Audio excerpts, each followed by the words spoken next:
Assalamu Alaikum everyone, welcome back to another video. I hope you're having a wonderful day. So I love dividend paying companies and I like them because investing in dividend paying stocks can be a smart strategy, especially for long-term investors, trying to find basically stability, passive income, compounding growth, and so on. And you get that regular passive income from these companies, which you can then reinvest back into companies, the same companies or other companies. And historically, these companies have a reliable cash flow. They're disciplined when it comes to capital allocation for, and the long term, in terms of they create value for us. And this is the one thing I love about these companies. And every single one of the companies I want to share with you guys today are what's called they are dividend growth companies. There's 7 of them. These are the type of companies that you should own in your portfolio and completely leave them alone for a very long time, reinvesting back basically into the same companies and so on. So it's really important to to invest in companies like this, and this is one of the reasons I want to share with you guys. Especially lately, I've got a lot of comments from a lot of messages from new brothers and sisters who are new to investing and so on. And when you start in your entire portfolio, you don't want to start with just high growth companies, because yes, they are great, but at the same time you need a bit of lower beta companies. And some of the companies I'm going to share with you guys today are not just the dividend growth companies. They are wonderful businesses that have beaten the S&P 500 over the last 10-15 years, and I'll share that with you guys at the end of the video, inshallah. If you are enjoying this content and you're enjoying everything we're trying to do here, please join us on the Patreon account, where you get access to a lot of the things, including the family portfolio and so on. And if you don't want to do that, of course, just press that like button, subscribe to the channel, share with your family and friends. And this is my actual portfolio. This is what I've been sharing with the community for the last 4+ years. I started this just to basically share my journey with the community, and that's exactly what I'm doing right now. Right, I don't want to make the video any longer than it needs to be. The focus today is the latest increase in the 5-year growth rate of these companies, and also keep an eye on the free cash flow. And then I'll show you guys at the end of each basically stock, I'm going to share with you guys where what they've done against the S&P 500. How do they compare against the S&P 500? Because that's the benchmark. That's what we're trying to do, is build the companies, buy companies that are high growth companies, potentially dividend growth companies, potentially be in the S&P 500, and that's our game. And the first one we're going to talk about today is Broadcom. Broadcom is one of the companies that I have in my portfolio. Is over $1 trillion dollars market cap right now. It has a wide moat, $246 per share. Dividend yield is not the best, but the payout ratio is very low. Now, lower payout ratio means that the portion of their net income they're using to pay us is like about 42%. So they can now increase if they need to. Anything above 60% is like it's becoming a little bit more riskier, if you like. So the latest increase for this company was 11%, and the 5-year growth rate for this company is 14%, which is absolutely amazing. They've done that for the last 14 years, which is really good.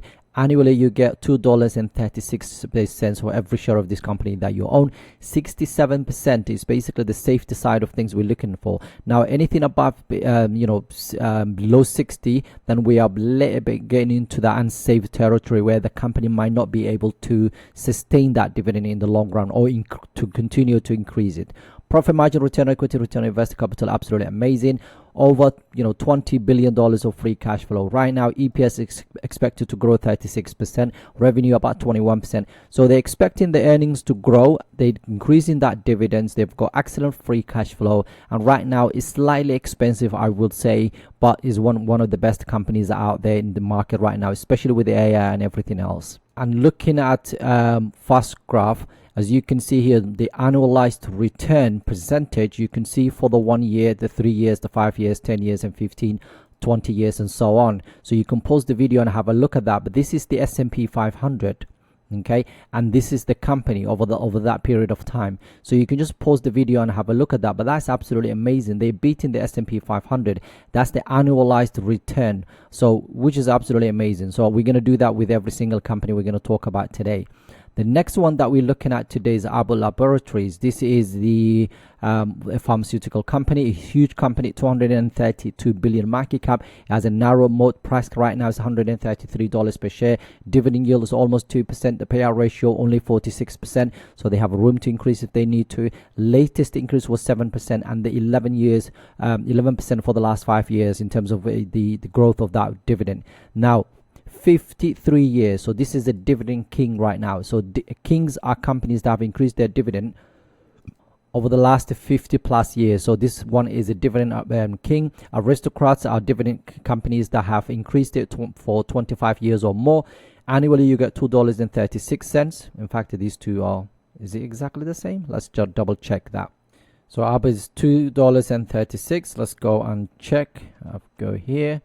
Just want to make sure that we know exactly if they are the same or not. It is the same. That's very interesting. I thought I made a mistake somewhere. But yeah, and you can see here in terms of dividend safety, 99%, profit margin 42%, profit return on equity, return on invested capital, really good. $6.6 billion of free cash flow. They're expecting the earnings to grow about 10%, which is nice. Revenue about 6%. Morningstar is saying it's about 9% right now, downside. So it's a little bit, 9% is expensive basically right now, overvalued if you like. $122 per share is where they think the price should be. This is $133 per share right now. And as you can see here, for the 1 year, for the 3 years, for the 5 years, basically for the 5 years, they basically the S&P 500 is done slightly better, but the rest of the time, basically they've beaten the S&P 500, which is really nice to see from a company that is basically a pharmaceutical company. It's basically it seems is done absolutely amazing job. Now the next company we're looking at today is Waste Management, the company that collects garbage and so on in the US, recycles all of that stuff. 97 billion market cap, wide moat, $236 per share. 1.3 billion when it comes to dividend yield, 43% when it comes to the payout ratio. Latest increase was 10%, the 5-year growth rate 8%. Normally we're looking for 6 and or higher, normally about 7 or so, so that's really good. Dividend yield, dividend streak of 21 years, so another 4 years this company will become a dividend aristocrat. You get $3.30 for every share of this company that you own. Dividend safety is 80%, profit margin, return on equity, return on invested capital, really good. $1.8 billion of free cash flow right now. They're expecting the earnings to grow about 6%, revenue about 16%. Little bit expensive right now, $191 per share. I used to own this one. I sold it recently just because it was too expensive and I couldn't add it anymore, so I took that money and put it into another company that I thought was a little bit cheaper. And looking at how the company has performed against the S&P 500 over the last whatever years, you can see here they have beaten the S&P 500 in every single section when whatever you're looking at and time frame. And it's absolutely amazing to see that from a company that just basically recycles to do that. So again, this is why when people tell you, oh, dividend companies, they're terrible, whatever, they haven't done their research. I'll be honest with you. So far, we've got 3 companies that have beaten the S&P 500. And again, this information is accessible to anybody who's out there, so you can do the research yourself. I'm not just making these things up. Next one is a Mastercard. Is probably one of the best companies out there. They have been increasing that dividend for the last basically 13 years. 15% latest increase. The 5-year growth rate 15%. When it comes to profitability, is one of the best out there. Free cash flow is absolutely amazing. There's decent growth expected. Slightly expensive right now. Again, it's definitely Sharia compliant company. They are not basically dealing with anything to do with the river side of things. They deal with the transaction from A to B and making secure transactions and so on. And as you can see here, they have beaten the S&P 500 over whatever time frame you're looking at. For the last 15 years, look at it, 25% basic annualized return, whereas in comparison to S&P 500 of 13%, which is absolutely amazing to see. If you haven't pressed that like button already, please do so. If you can join us at the Patreon, it will also massively help. The next one is Visa. Whenever we talk about Mastercard, we'll talk about Visa. Again, more or less similar sort of a thing when it comes to the latest increase, the payout ratios, how long they've been increasing that dividend. When it comes to profitability, the free cash flow, over $20 billion of free cash flow right now. They're expecting a decent growth expected for the next couple of years. Really expensive right now. I wouldn't touch it. And looking at against the S&P 500, you bet they have beaten every single basically time frame you look at. They have beaten the S&P 500, which is wonderful to see. Again, it is a high quality business that's going to increase that dividend year after year for the next whatever years. And this is why I don't really care the yield. A lot of people focus on the yield. Yes, I do have some companies that are just in the portfolio just for that reason. Okay, it's to kind of supplement the dividend side of things, but I'm more interested in my dividend growth side of things rather than currently how much they paid me. And this company has got over $20 billion of free cash flow. You bet you're going to basically, they will increase that dividend for the whatever, coming years, unless the business completely goes out of business, which is almost unheard of. And S&P Global is the next 157 billion market cap, and as you can see here, they've increased it recently about 6%. The 10 years is about 10%, which is really good. For the 5 years, sorry, is 10%, which is really nice. Check this out, 51 years. So there's another dividend king here, which is absolutely amazing to see. The company has increased that dividend for 51 years. Think about stuff that happened over the last 50 something years, whether we had wars, recessions, anything, the company has increased that dividend, which is absolutely amazing. 99% when it comes to that safety side of things. Profitability really good, $5.5 billion of free cash flow. They're expecting decent growth for the next year as well. Right now it seems a little bit on the cheap side as well. And we're now going to compare it with the S&P 500 against the S&P 500. As you can see here, they have beaten the S&P 500, wherever you look at, which is absolutely amazing. Again, don't listen to the noise and when people tell you dividend companies are garbage or whatever. Unless you are trying to find a basically yield side of things, then you will find companies that are absolutely amazing. All of these companies, majority of them are either 1% or less than 1%, but they are dividend growth companies for that reason. This is why I basically, the title of this video is 7 Forever Dividend Growth.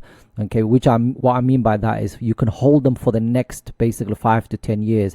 This one is the only one that has a 1.8 when it comes. This one has got also 1.8. So these two are the highest yielders when it comes to this. But look at this out. Check this out. 97% safety side of things. Again, another dividend king. So there's 3 different kings here that potentially will continue to do this for the next 10, 15, 20 plus years. Look at the free cash flow, look at the profitability of this company, and the fact that they're expecting the at least closer to double digits growth when it comes to EPS for next year. 11% right now is basically a little bit expensive again. So some of these companies are expensive. If we see a market dip, the market dip in the next few months, potentially you can look at some of these companies. Apart from this one is probably the one that is sort of fairly valued at the moment.